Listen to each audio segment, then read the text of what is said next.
Canarias Mi Mundo, el programa de la identidad canaria, con Alexis Hernández.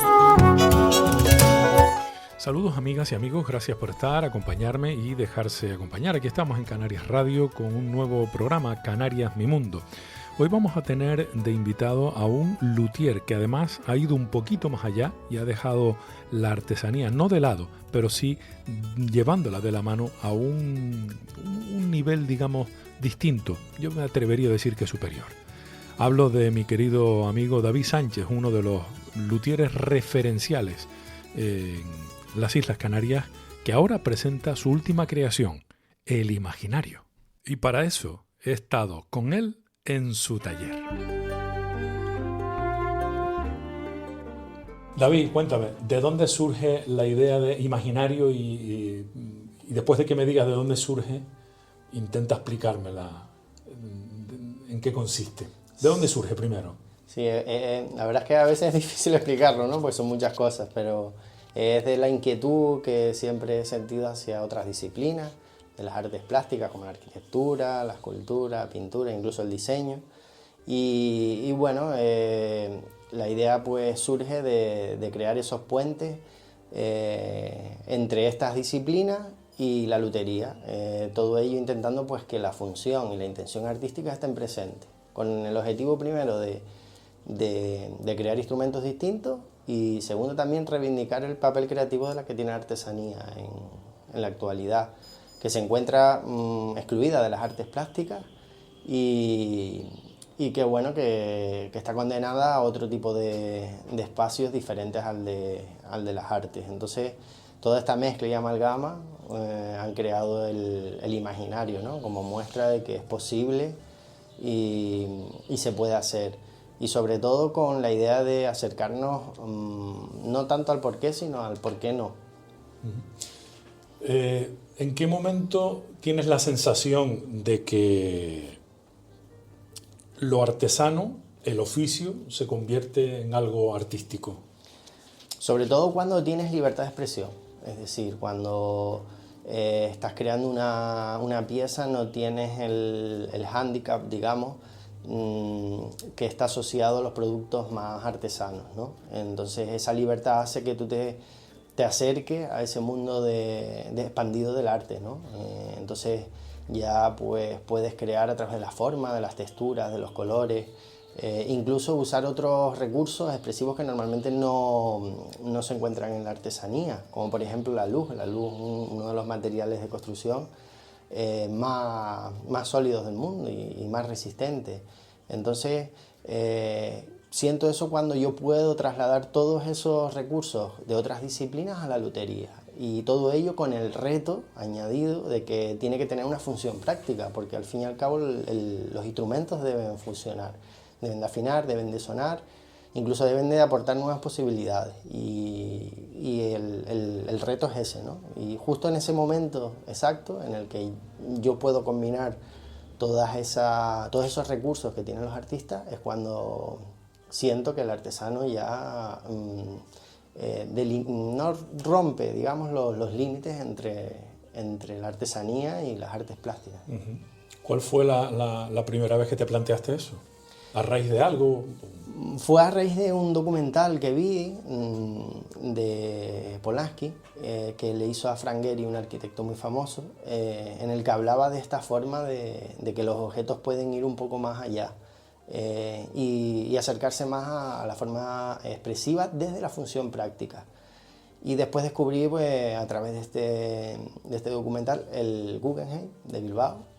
Y ya ahí yo creo que fue el motor que lo inició todo, porque vi que realmente una función práctica no tiene que estar delimitada con la expresión plástica. Pero sin embargo tú empezaste a experimentar con materiales, no exactamente con diseño. Bueno, un poco de la mano, ¿no? Siempre ibas buscando tu sello particular, aunque avanzaste mucho más rápido con los materiales. Me imagino que es mucho más sencillo también, ¿no? Sí, de hecho la aportación de nuevos materiales fue una consecuencia de intentar llevar más allá pues la lutería, ¿no? Porque la madera tiene un límite estructural y bueno, para transgredir esos límites es necesario crear soportes nuevos y soportes que acompañen a la madera y permitan crear todas esas formas y funciones que intento dar a través de estas formas que creo y de estos diseños, que parecen aleatorios pero están basados casi al 100% en la ergonomía y en la función práctica, sin restar esa expresividad que me permite pues, jugar con las formas, con las líneas, con los materiales, con las texturas, con los colores, incluso con las sensaciones al tacto, ¿no? Los instrumentos, a diferencia del arte, tienen esa parte que se pueden tocar, se pueden oler, incluso en el caso de los instrumentos, una de las virtudes también es que generan música. Entonces, incluso un valor más añadido a lo que puede ser cualquier tipo de obra de arte. De tus experimentaciones con materiales, al final, ¿a qué conclusiones llegaste? Sobre barnices hiciste una publicación única hasta ahora que yo sepa y con muchísimas conclusiones interesantes. Me imagino que pensando en hacer que la lutería avance un poquito más. Estamos hablando de hace unos años atrás, pero me imagino que de aquel entonces algunas conclusiones te sirven hoy día, ¿no? Para, no sé, seguir trabajando en otra línea o... Sí, al final toda esta experimentación se desemboca en muchas respuestas y hay respuestas que te ayudan a crear unas conclusiones que después se aplican a la lutería más tradicional, ¿no?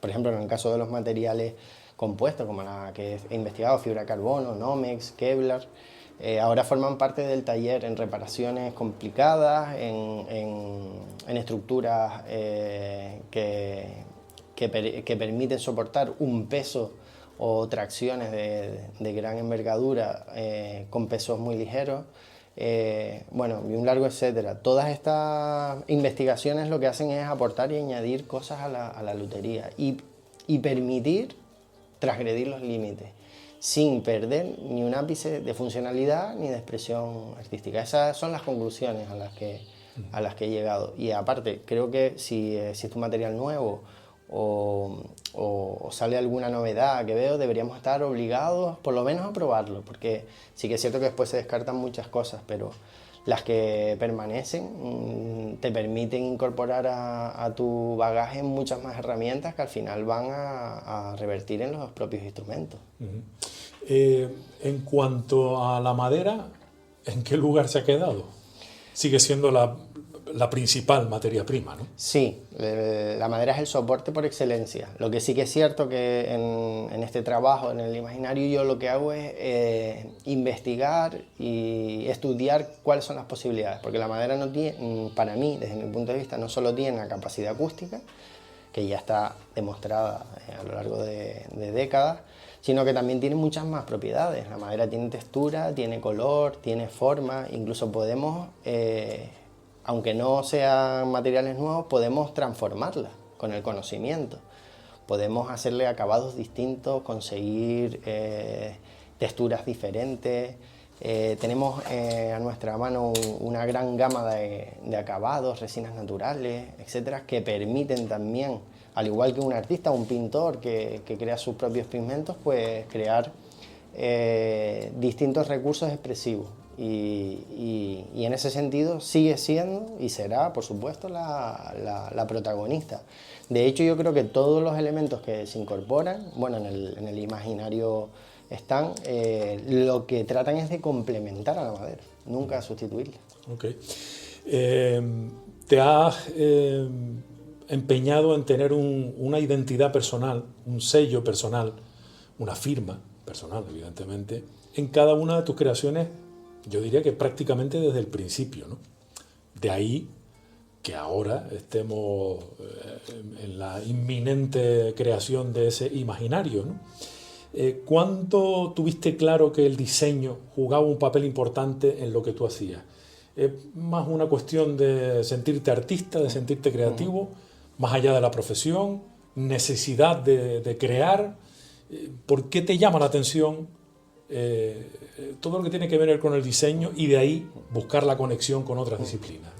Pues el diseño fue como se dice el dicho que por la necesidad, ¿no? La necesidad agudiza el ingenio. Hubo un momento en mi carrera de luthier que, bueno, estuve a punto de abandonar el oficio porque realmente no conseguía sacar ese producto ni llevarlo a buen término, ¿no?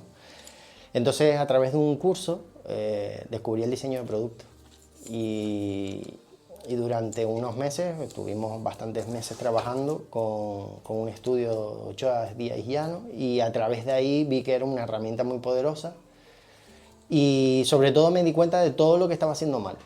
Entonces ya vimos ejemplos también prácticos y reales, ¿no? No modelos simbólicos, sino modelos reales de lo que se estaba haciendo y lo que hacen los diseñadores.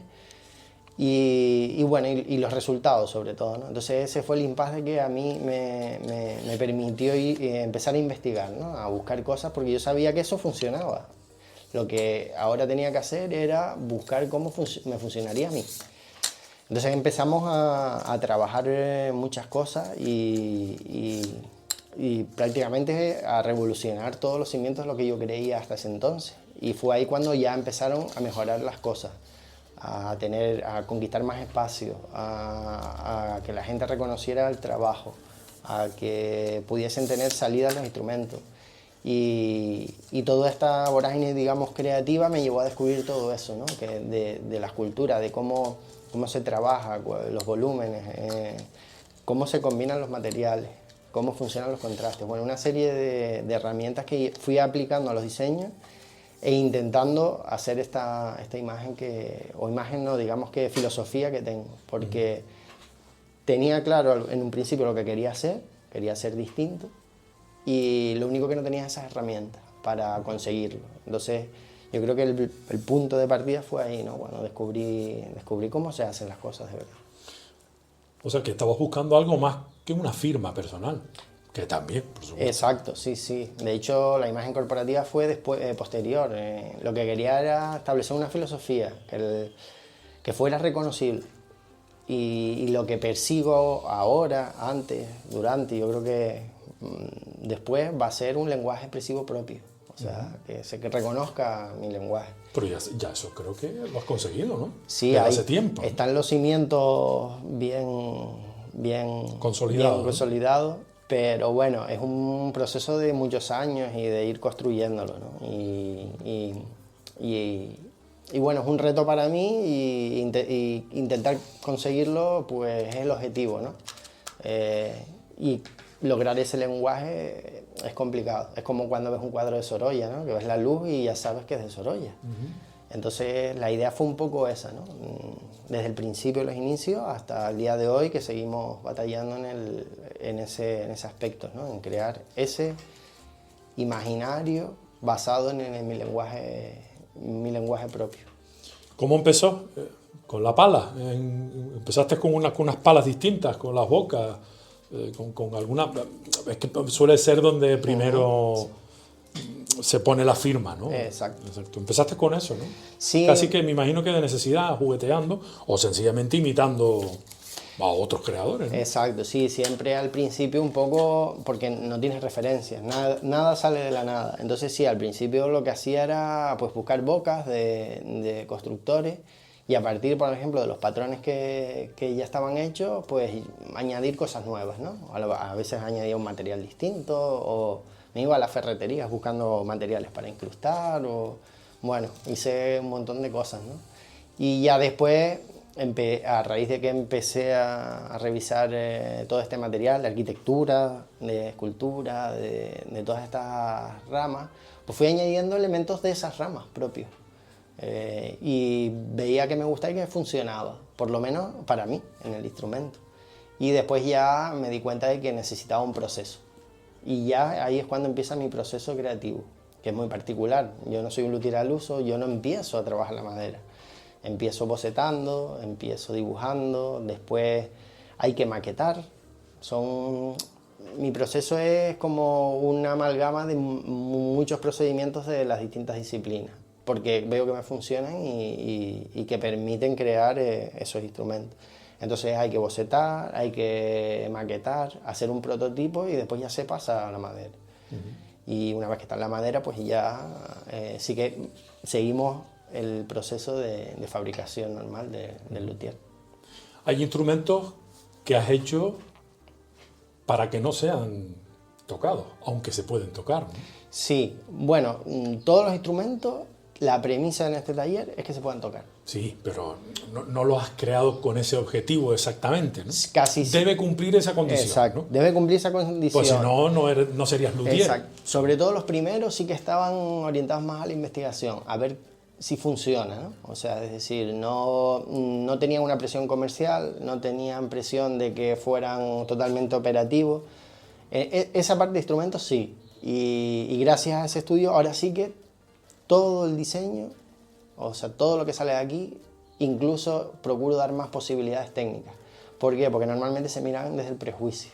La forma no concuerda con lo establecido y bueno, y se prejuzgan. Por eso, a partir de esos instrumentos que, como tú dices, al principio tenían otro tipo de función, se ha ido creando los últimos.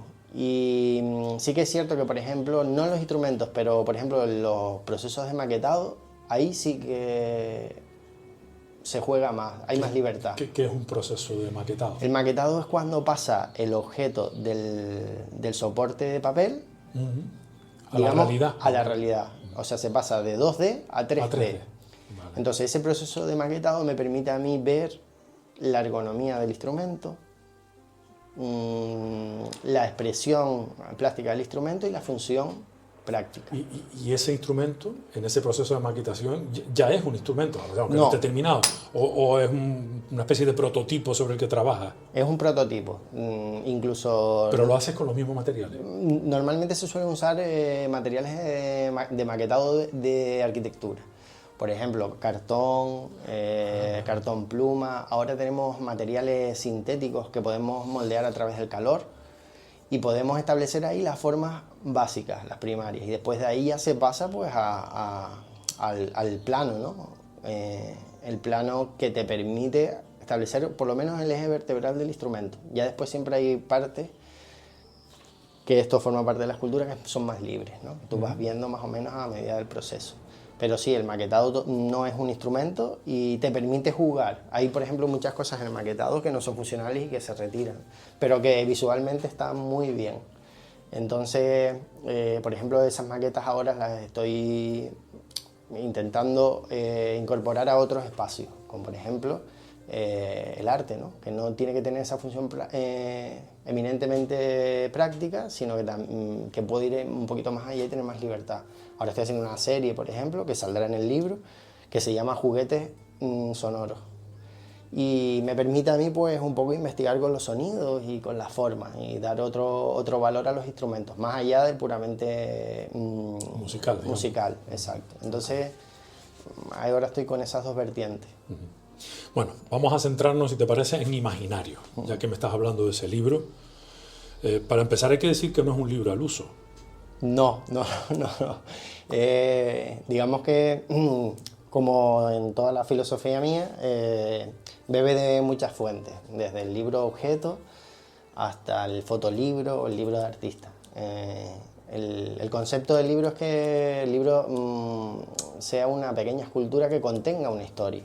La historia de esta última década de búsqueda, de aprendizaje, de muchos éxitos, de muchísimos fracasos, de frustración, pero también de alegría, de esta relación amor-odio que tenemos muchas veces nosotros con la profesión. Y bueno, se resume en el imaginario, que va a ser pues eso, un pequeño diario de todo ese viaje, de esta aventura que llevo ya pues, todos estos años. ¿Qué historia es la que cuentas? O sea, ¿qué se va a mostrar? Porque no es un libro, digamos, narrativo, literariamente hablando, aunque evidentemente pues algo cuentas y narras, ¿no? Pero te has apoyado mucho entiendo, o quieres apoyarte en lo visual, en lo que se toca, ¿no? En el 3D. Exactamente, sí. De hecho, el imaginario nace una vez que leí un artículo, la verdad es que no recuerdo el autor, era un filósofo, y decía que que la emoción está en el gesto, porque el gesto es previo a la palabra y está directamente conectado con esa emoción. Entonces por eso es tan visual, ¿no? Porque creo que al final la vista y el gesto que produce ese lenguaje permite generar emoción.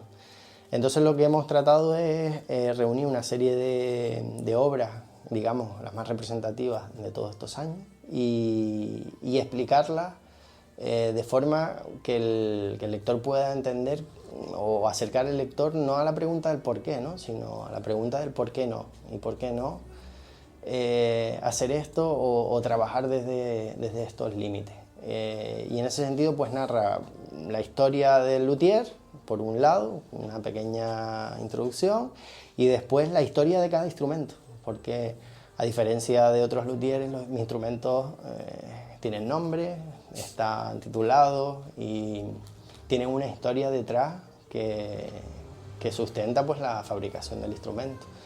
Y bueno, la idea un poco de explicar a los lectores y a las lectoras de dónde salen las cosas. Uh-huh. Y además lo vas a meter, o sea, la intención dentro de te iba a decir un estuche, pero bueno, lo vas a presentar dentro, hay un número limitado de piezas que tienes pensado fabricar dentro de madera reciclada, un poco jugando metafóricamente también con la parte de la lutería, ¿no? Exactamente, sí, hay un gran, digamos, contenido de subproductos de la madera, ¿no? Que se tira. Y pensando en el libro, pues digo, pues voy a usarlo, ¿no? Entonces he hecho una pequeña escultura que realmente es el contenedor de esa historia. Y usará ese tipo de material y llevará, pues como siempre, esa investigación de los nuevos materiales, porque no será solo madera, sino que llevará una pátina con pigmentos metálicos, oxidados, que se ha desarrollado justo en ese proceso que hablábamos antes de la búsqueda, ¿no? Y bueno, una de esas conclusiones que sirve para dar otro tipo de lenguaje a materiales muy comunes, ¿no? Que es una de las cosas que también me gusta mucho, ¿no? Coger un objeto cotidiano y sacarlo fuera de la realidad con dos pinceladas, ¿no? Por ejemplo, Chema Madoff, un gran fotógrafo, me gusta mucho su obra y consigue eso, ¿no? Entonces la idea surgió también por ahí y bueno, será un libro objeto. Okay. Sobre esa creación que va a contener a su vez un libro más al uso, digamos, aunque tampoco, pues tiene un diseño distinto, novedoso, no es un libro, insisto, no es un libro de los que habitualmente encontramos, bueno, ni habitualmente ni no habitualmente en las librerías, ¿no? A pesar de un contenido interesante. Contando una historia a través de imágenes, es decir, a través de tus creaciones en estos más o menos 10 años, ¿no? O sea, tu vida creativa a través de instrumentos que has creado. Exactamente. Además, es un reflejo de la vida, porque para llegar a crear un lenguaje o intentarlo, por lo menos en el intento, debes dedicar una vida. O sea, esto no es parte de tu trabajo, es tu vida, ¿no? Y lo notas cuando las horas se escurren en el taller. Y bueno, al final el reflejo de eso es el contenido del libro. ¿Cuántas piezas se muestran en ese libro o tienes previsto que se muestren? Bueno, todavía no está cerrado. Ya, por eso digo, tienes previsto. Tenemos previstos entre 15 y 20 obras. A lo mejor pueden ser un poquito menos, un poquito más, porque la verdad es que he generado mucho material y cuesta muchas veces decir que no, ¿no? Exactamente. Seleccionar. Exacto. Entonces sí que he intentado, por ejemplo, que el timple esté muy presente, porque es mi instrumento. El punto de partida. Exacto. ¿No? El timple siempre tiene ese rinconcito especial. Y bueno, a coger todo lo que he trabajado, desde el timple de fibra de carbono, por ejemplo, a los timples de madera mixtos, hasta un timple de lino y papel que fabriqué, que lo tiene Benito Cabrera, por cierto, así que está demostrado que funciona. Porque además lo utiliza. Lo utiliza. Y bueno, la idea un poco es hacer ese recorrido a través de todas las obras. Desde la primera, que fue la primera obra que fue esa ruptura con lo que yo estaba haciendo, hasta la última... Que todavía no la has hecho. Que está en proceso y falta terminarlo. Quería comentarte, a colación de lo que comentas de Benito, ¿Todas esas creaciones están en manos de músicos o la gran mayoría las conservas tú porque en principio no fueron concebidas para que fuera para un músico que lo utilizara? Pues sí, la verdad es que sí, están en uso y aparte me he esforzado mucho en que estén en uso porque las cosas no solo hay que demostrarlas, sino que la sociedad vea que están en funcionamiento.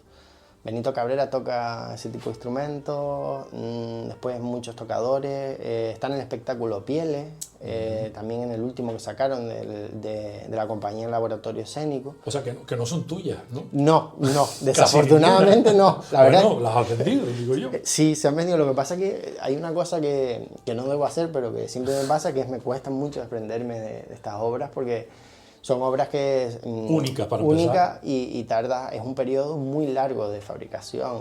Hay obras que estoy con 8 o 9 meses trabajando en ellas. Okay. Y sí, cuando se las llevan me da un poquito de apuro. También hay obras fuera, por ejemplo en Chicago hay una guitarra con este concepto, Francia también tiene algo, Chile, y se ha ido, la verdad es que extendiendo, y después también con músicos particulares que han apostado por ese concepto y ese formato, porque es difícil, yo entiendo que la forma choca y que lleva tiempo, ¿no? Pero sí, tengo la suerte de que estén en uso y que estén funcionando, porque ese es el reto, ¿no? No solo crearlas, sino cuando ya pasan 2 o 3 años funcionando y dicen, no, funciona. Oye, te voy a hacer una pregunta trampa y que estoy seguro de que no me vas a responder, pero ¿están todos esos músicos a la altura de tus creaciones? ¿Se han esforzado ellos tanto en tocar de la misma manera que tú te has esforzado en crearlo? Bueno, a mí me basta con que sientan distinto, porque un instrumento diferente, yo siempre he creído que te hace sentir y pensar de forma distinta, y desde ahí seguramente que la música también, por ende, tiene que ser distinta. ¿Alguien que se habrá inspirado en tu instrumento para hacer...? Bueno, Benito es muy de eso, por ejemplo, sin ir más lejos, ¿no? Efectivamente, o simplemente que cuando se toquen produzcan algo en el observador. Okay.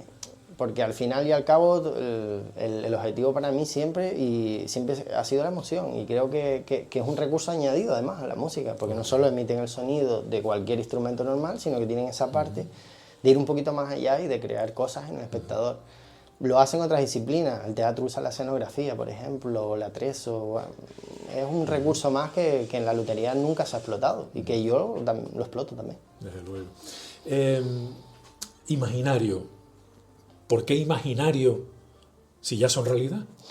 Es una buena pregunta, ¿verdad? El imaginario porque nace de eso, creo que de la imaginación, de soñar un poco despierto, y creo que es el origen. Por eso el imaginario, porque reúne todo lo que he imaginado a lo largo de esta última década, y es el resumen de esta aventura, y creo que no podría tener otro nombre que el imaginario.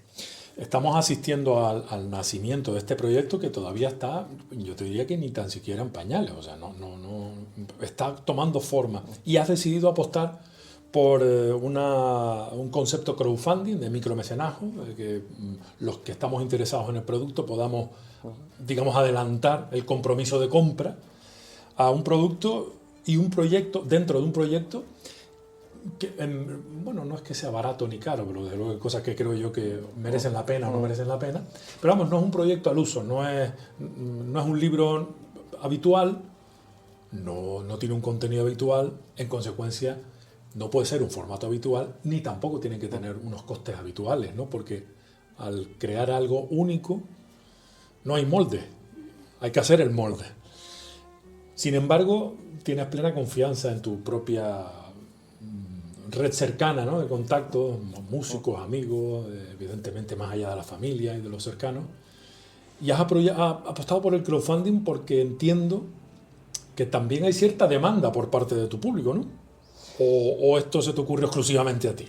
No, bueno, las cosas diferentes siempre exigen inversiones diferentes. Y sí que es cierto, como dices, que al salir un poco fuera del canon es una campaña ambiciosa.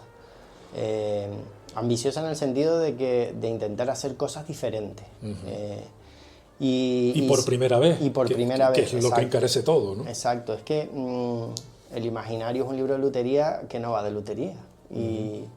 Y bueno, está orientado a todo el público en general. Normalmente los libros de lutería son más técnicos y están orientados a los luthieres, ¿no? Claro, cómo se hace esto, cómo se arregla aquello y la técnica de no sé qué, pero en este caso no. En este caso no, va un poquito más allá e intenta descubrir, romper un poco con esa línea y crear un producto nuevo.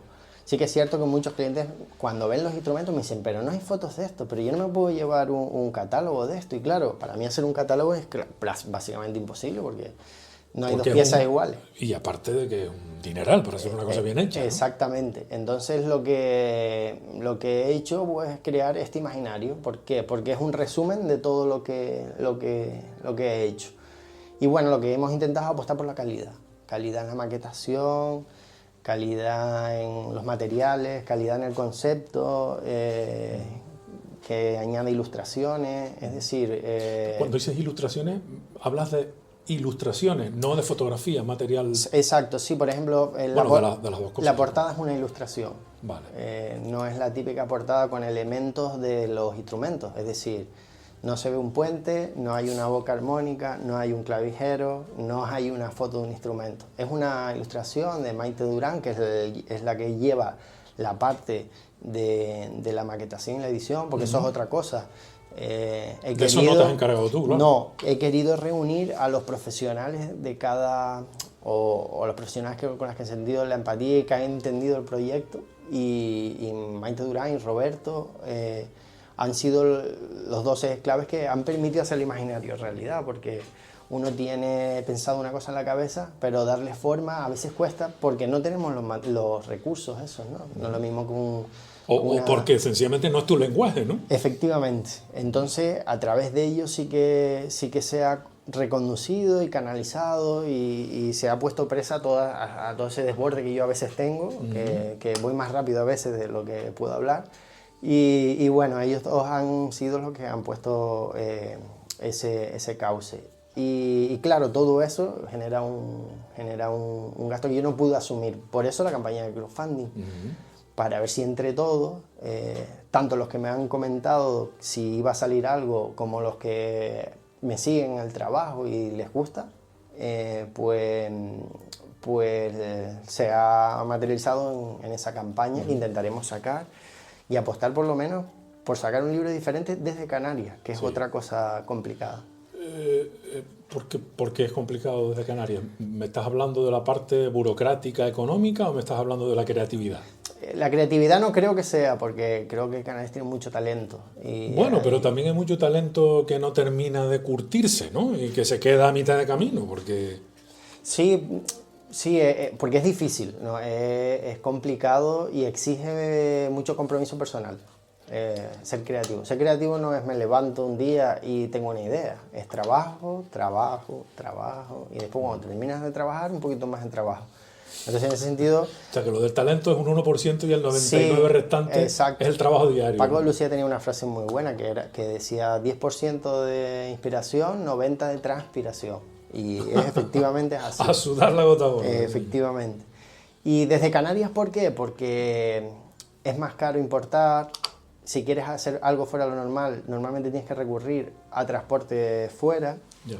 Todo eso supone un suplemento muy importante. Si quieres ofrecer una calidad distinta a los productos, necesitas materiales distintos, que aquí normalmente no están, desafortunadamente. Incluso hay materiales sin procesar, que cuesta traerlos a Canarias. Por eso a veces la vanguardia aquí supone un esfuerzo bastante complicado.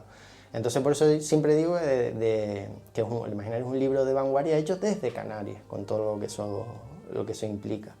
Y bueno, en este sentido sí que la campaña intentaremos que cubra por lo menos la mayor parte de ese esfuerzo. ¿De qué dinero estamos hablando? La campaña en principio que tengas prevista, ya te adelanto yo que probablemente te vayan a surgir algunos números con los que no contabas, porque la vida es así de imprecisa, ¿no? Pero las grandes cifras de que estamos hablando, de qué tirada tienes pensado hacer, cuáles son los formatos que vas a sacar y qué forma es la que has pensado que debe ser la apropiada a la hora de distribuir los números. Ediciones limitadas, no limitadas, cuéntame. Bueno, la campaña se va a dividir pues, en la adquisición previa del libro. Intentaremos hacer una tirada de 300 libros. 300 libros. 300 libros, solo libros, sin contenedor. No, libros, entre los cuales 70 será una edición especial. Vale. Y no sabemos todavía si se ampliará, en principio, porque ya no solo es hacer el libro, sino fabricar la escultura, ¿no? Y haremos unos 70 de edición limitada y después se acompañarán otro tipo de recompensas. Se han hecho broches de timple con madera, se han hecho expositores de pared, se han hecho incluso unos cuadros que desarrollo yo con otra de tus facetas menos conocidas. Exactamente. La plástica. La plástica.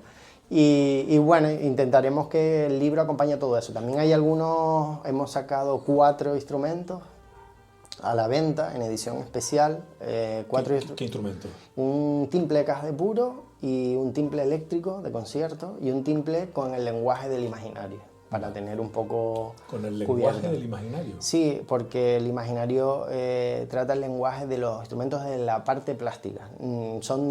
Será un timple desde ese concepto, no el más tradicional. Vale. Entonces también se añadirán esos 4 timples.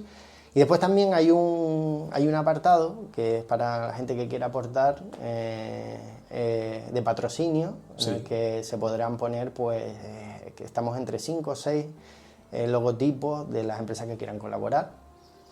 Y finalmente... Pero bueno, los pondrás en un sitio medio, no escondido, pero que no estropeen la obra, ¿no? No va a estropear la obra, hay un espacio diseñado para eso. Okay. Y después también hay, que esto es ilimitado, las aportaciones que quieran hacer a partir de 10 euros y habrá algún agradecimientos en la página web. Vale.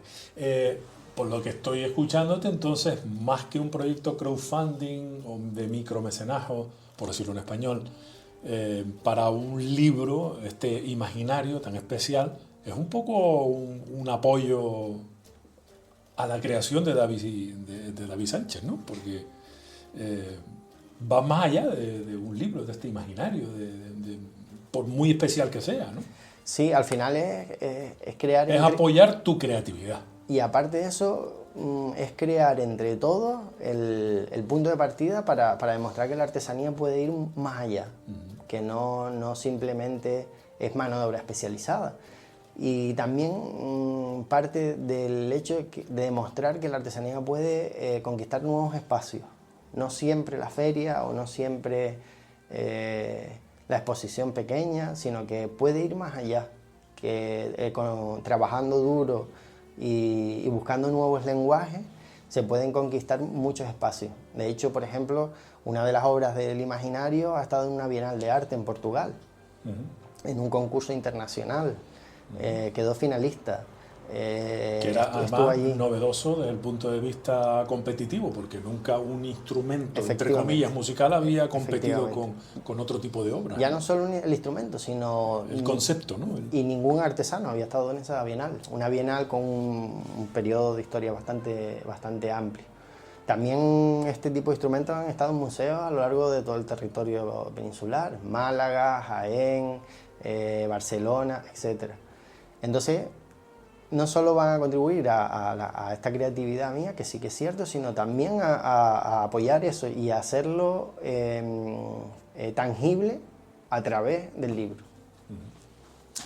Bueno, ¿y cómo se llega a esa campaña? ¿A través de tu página web directamente? Sí, vamos a habilitar un portal o una sección de la página. Hemos desarrollado un esquema para que la gente pueda aportar y pueda ir adquiriendo todas las recompensas. En este sentido, lo que sí hemos querido es que la gente adquiera cosas, o sea, que apoye, pero obteniendo algo, ¿no? Y que no sea una aportación a fondo perdido, que podría ser. Podría ser una especie también, de fila cero, ¿no? Exactamente. Sí que hay una pequeña parte del micromecenazgo que es una pequeña cantidad que incluso ahí se van a agradecer y van a aparecer en la página. Y después, a partir de ahí ya se enlaza con la pasarela de pago, simplemente hace el pago y cuando esté hecho la recompensa y el libro final, se le entregará, se le enviará. Bueno, que es como funciona. Llevamos años ya con esto del crowdfunding, ya no nos asusta. Exacto, es como cualquier otra campaña, lo que pasa que a través de la página. David, me despierta la curiosidad el hecho de imaginar, nunca mejor dicho, si este imaginario es sencillamente una manera de ubicarte en tu propia historia vital y decir, bueno, hasta aquí he llegado, tengo claro cuál es el camino que quiero seguir, porque tengo la sensación de que esto no es un destino, no es hasta aquí he llegado, punto y final, todo lo contrario, no es un poco un hito en el camino que lo mismo nos da una pista de a dónde quieres seguir en las próximas décadas, ¿no? Sí, de hecho al final el objetivo es el camino, ¿no? Muchas veces cuando me preguntan cuál va a ser tu mejor proyecto, yo siempre respondo lo mismo, ¿no? El siguiente. Y esto es lo mismo, esto simplemente es una parada, es como un resumen para situarme y decir, bueno, ya estoy aquí, vamos a ver qué podemos seguir haciendo, ¿no? Seguir poniendo los límites pues un poquito más lejos, ¿no? De salir de esa línea recta y ver hasta dónde se puede llegar, qué es lo que nos depara el futuro también, qué materiales nuevos vamos a traer, qué materiales nuevos podemos investigar, todo eso queda abierto, ¿no? Y esta edición será como el punto y seguido, ¿no? Desde luego. ¿Cuál es el siguiente proyecto que ya tienes en la cabeza? Porque lo debes tener. No, de momento estoy centrado en el imaginario porque es un proyecto que... Es absorbente. Sí, ¿no? es muy absorbente porque hemos puesto el nivel muy alto y todos los detalles han sido minuciosamente estudiados, elaborados. No hay nada o hemos intentado dejar lo menos posible al azar. Vale. ¿Cuándo será realidad?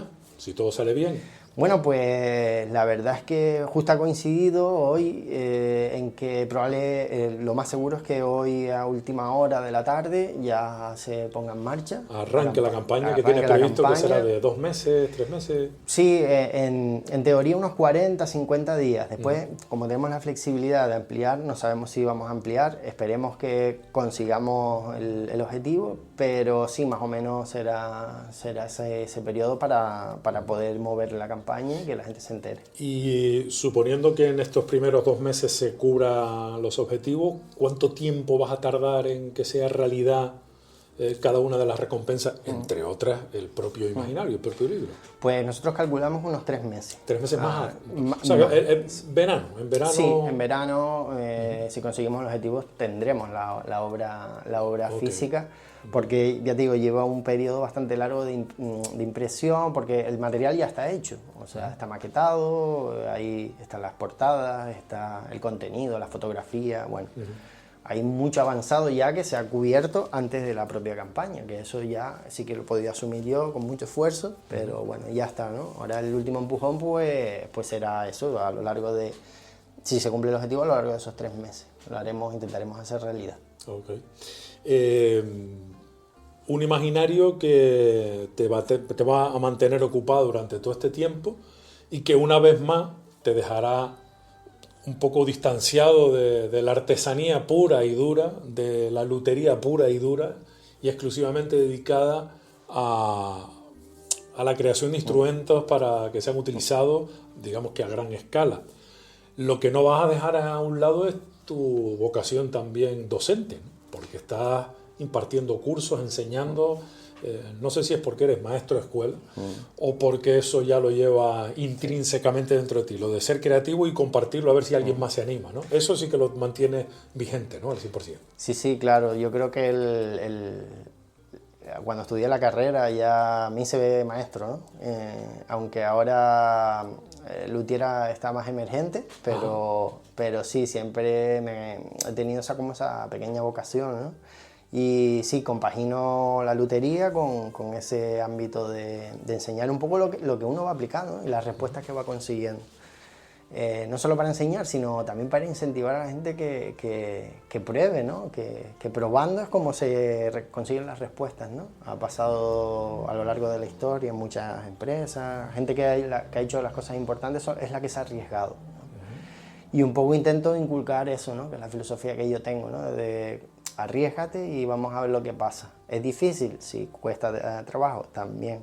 Muchas decepciones también, pero después a lo mejor tienes recompensas que valen la pena y que revierten después en los propios instrumentos, ¿no? Y en la evolución de esos instrumentos, o como por ejemplo el timple, ¿no? Ahora mismo acabo de hacer un timple con hueco de caja armónica.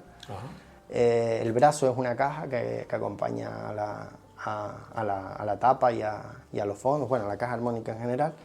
Y he tenido muy buenos resultados. Si no lo hubiera probado, nunca hubiese sabido que eso podría funcionar. Y en la docencia intento... tal vez transmitir eso, ¿no? Exacto, incentivar a eso. Más que el contenido en sí, ¿no? Efectivamente. Y sobre todo una cosa que leí, que para mí cambió mi vida, en un libro que se llama El artesano, de Richard Sennett, un filósofo de gran envergadura, Harvard, bueno, con bastante experiencia. Y decía que parte de la docencia de la artesanía, del arte en general, es aprender a convivir con el fracaso.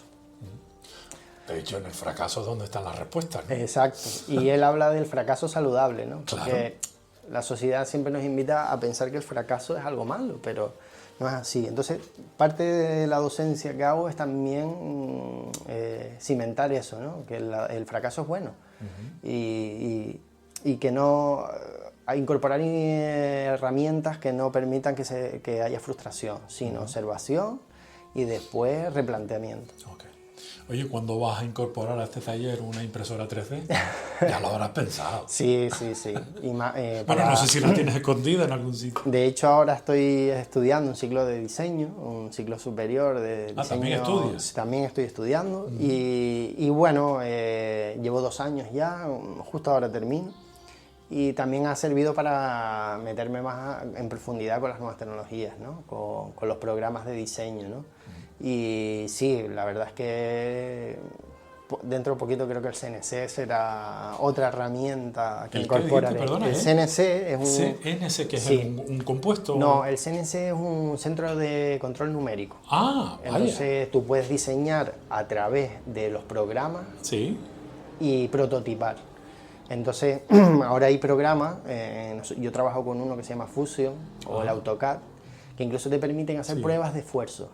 Vale. Entonces, eso va a complementar el maquetado y el prototipado, porque muchas veces cuando yo maqueto también hago pruebas de esfuerzo. O sea, yo tengo que ver que eso soporte las cargas que yo necesito. Por eso, a veces digo que el imaginario también alude a la lutería como un pequeño proceso de ingeniería.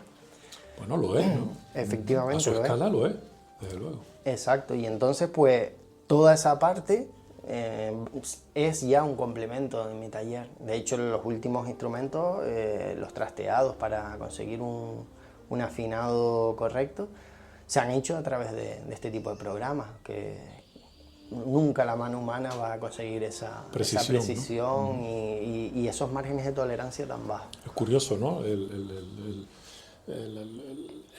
Lo opuesto de ambas ideas, cómo van a confluir en un mismo concepto, un artesano digital, ¿no?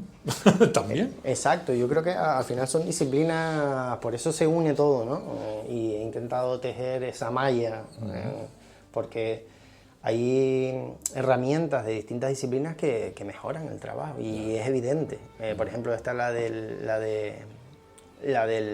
Fusion, por ejemplo, o los programas que movemos en la formación, te permiten hacer planos con un nivel de detalle impresionante, con cotas precisas, y también son una herramienta fundamental para la docencia, porque nos permiten transmitir cosas, no como se ha hecho, por ejemplo, en el mundo del timple, que todo ha sido a través de la transmisión oral, que eso conlleva un riesgo de pérdida enorme, ¿no? Porque no hay conservación ni mantenimiento, y sobre todo lo más difícil es que no hay relevo.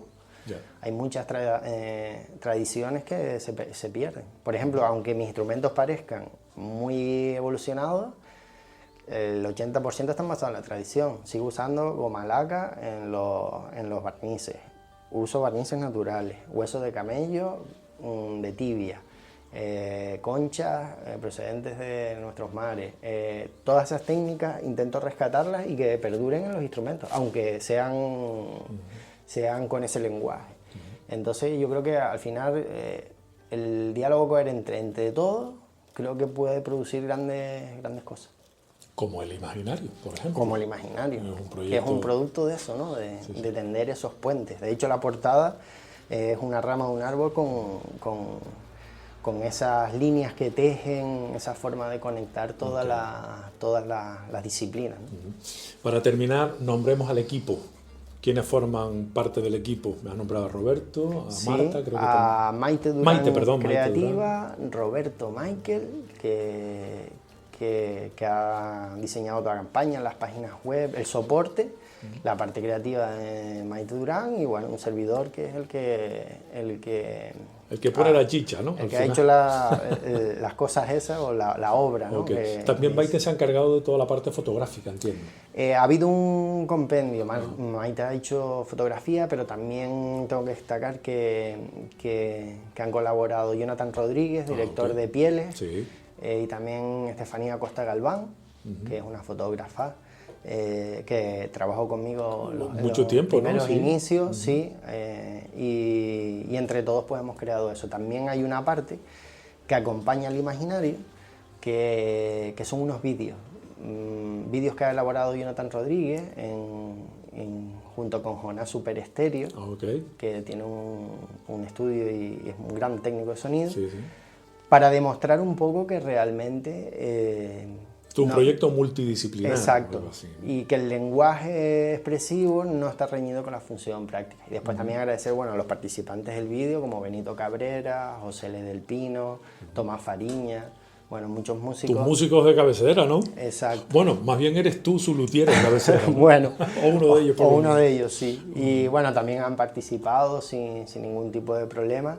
Y hemos hecho pues los vídeos estos que acompañan, ¿no? Probablemente haya un código QR que con solo leerlo nos lleva al vídeo y también podamos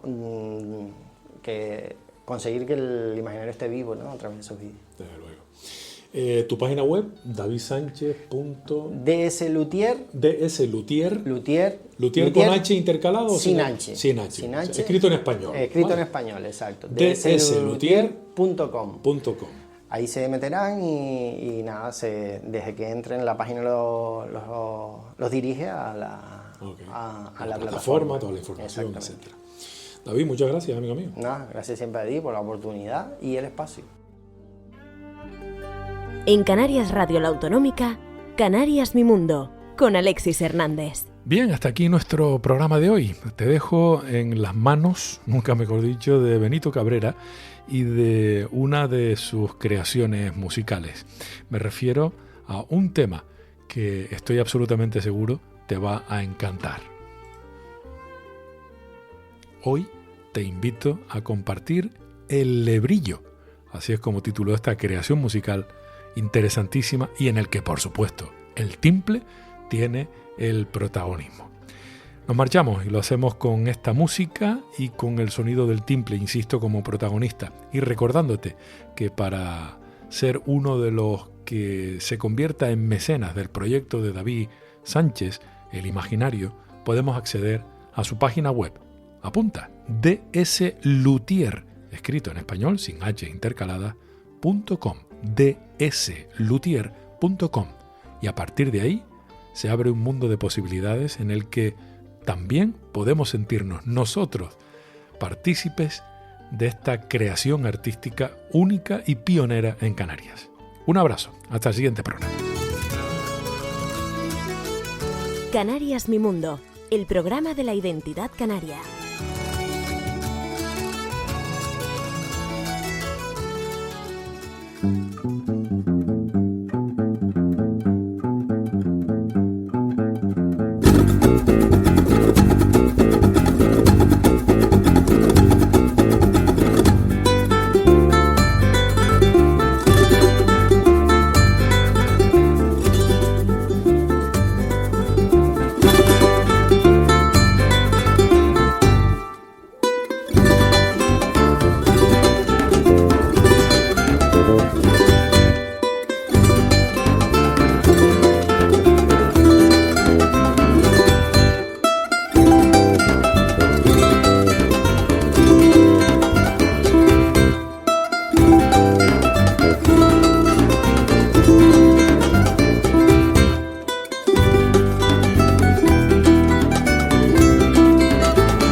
En Canarias Radio La Autonómica, Canarias Mi Mundo, con Alexis Hernández.